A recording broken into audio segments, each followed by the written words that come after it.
성경에는 신앙생활을 종종 경주에 비유하는 구절이 등장합니다. 이 경주는 100m 단거리 경주가 아니고 장거리 경주를 말합니다.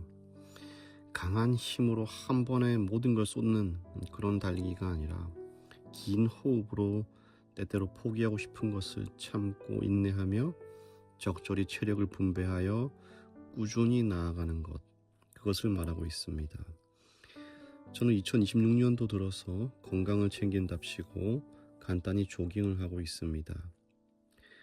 4개월 동안 주말을 제외하고는 거의 달린 것 같습니다.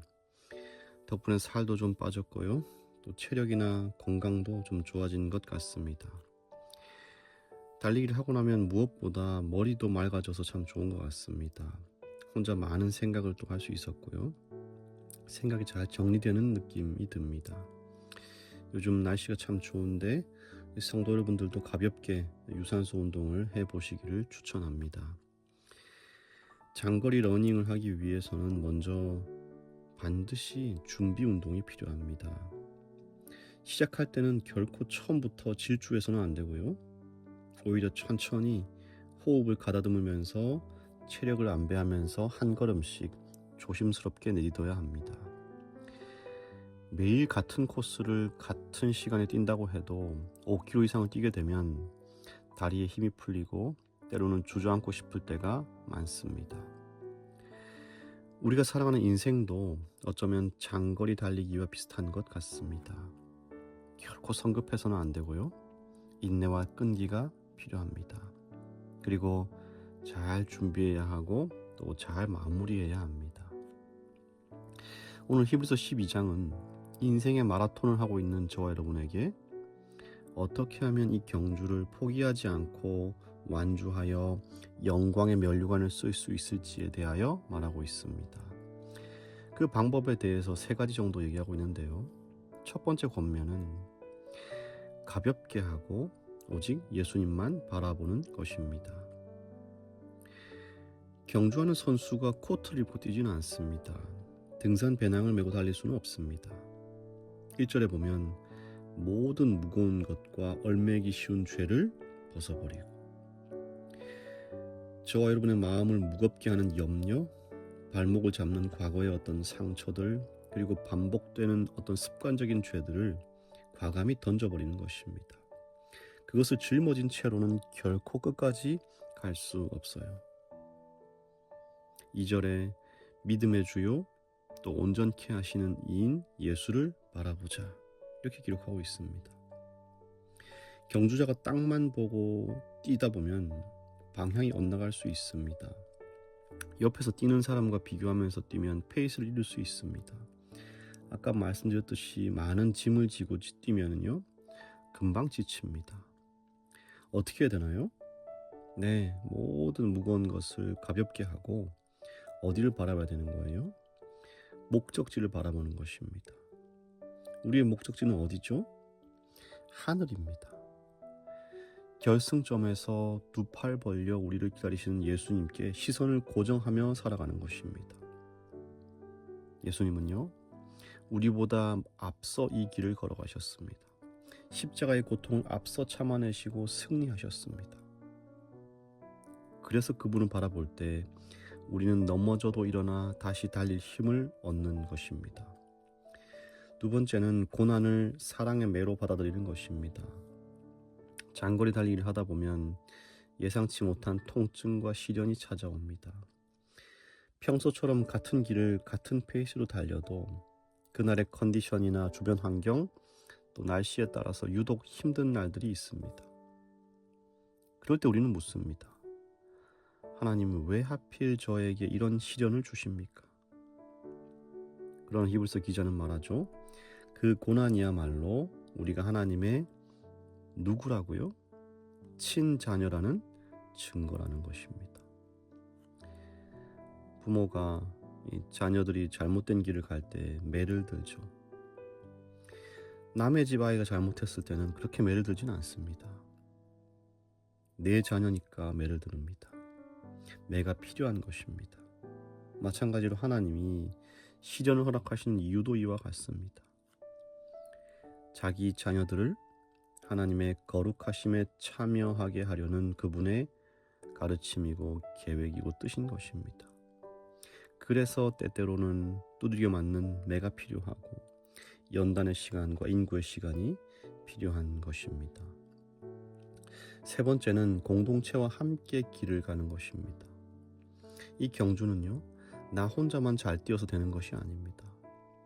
14절에 화평함과 거룩함을 따르라고 권면합니다.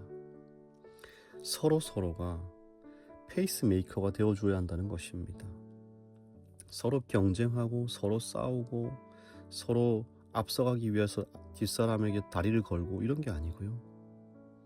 세상의 유혹이 이렇게 1등을 향해서 계속 우리를 넘어뜨리려 하지만 이런 잠깐의 만족을 위해서 영원한 영광을 포기할 수는 없는 것이죠.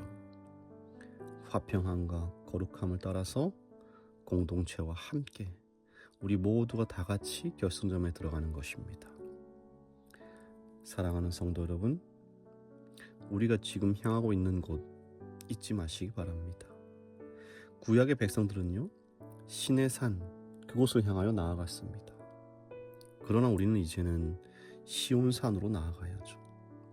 과거에 이 광야길에서 하나님의 영광이 임재했던 신의 산, 하나님의 율법이 주어지고 그 율법으로 인하여 정죄받고 그것으로 인하여 매일 제사를 드려야 했던 과거의 옛 약속들은 다 신의 산에 머물러 있습니다.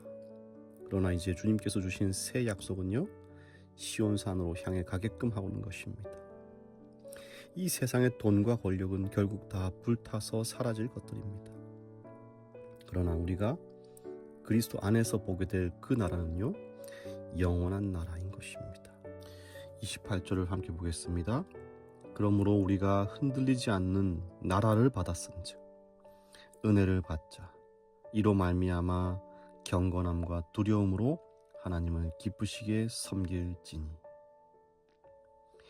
전쟁과 천재지변으로 또 여러 세상의 흐름에 따라서 흔들리는 이 세상 속에 살면서 참으로 흔들리지 않는 그 나라를 향해서 오늘도 기꺼이 우리에게 주어진 경주를 이어가시는 우리 모두가 되기를 간절히 바랍니다.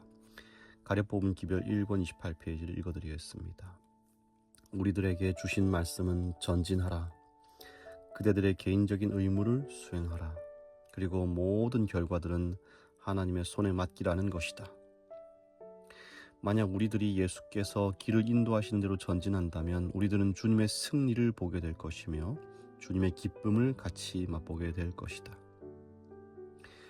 우리들이 승리의 면류관을 쓰려면 투쟁을 분담해야만 한다. 우리들도 예수님처럼 고난을 통해서 완전함을 이루어야 한다. 그리스도의 생애가 안락한 것이었다면 우리들은 쉽사리 태만해질 수 있었을 것이다. 그리스도의 생애가 지속적인 극기와 고난과 자기 희생으로 일관하신 두드러진 특징을 지녔으므로 우리들이 주님의 고난에 동참하는 자가 될 때 우리들은 아무런 불평도 할 수 없게 될 것이다. 우리들이 세상의 빛이신 주님을 안내자로 모신다면 가장 어두운 길에서도 안전하게 걸을 수 있다. 기도하겠습니다. 하나님 아버지, 지치고 힘든 우리네 인생사를 잘 아시고 우리와 함께 뛰고 먼저 뛰어가시고 우리의 필요를 아시고 채워주시는 주님의 은혜에 감사를 드립니다. 이 땅에서 겪는 여러 아픔들과 고난들이 결국 하늘에 이르기 위한 주님의 연단의 과정임을 알아서 힘들더라도 감사함으로 기꺼이 그것을 감내하는 우리 모두가 되게 하여 주시옵소서. 주님, 이제니 어린이를 위하여 기도합니다. 부모의 신앙을 이어받아서 모든 일에 하나님을 우선하고 하나님에 대한 믿음을 최고의 가치로 여기고 살아가게 하시고 그리고 그리하여서 주님이 제니의 삶에 부어주시는 많은 복들로 인하여 날마다 감사하고 기쁨이 넘치는 하루하루를 살아가게 하여 주시옵소서. 예수님 이름으로 기도합니다. 아멘.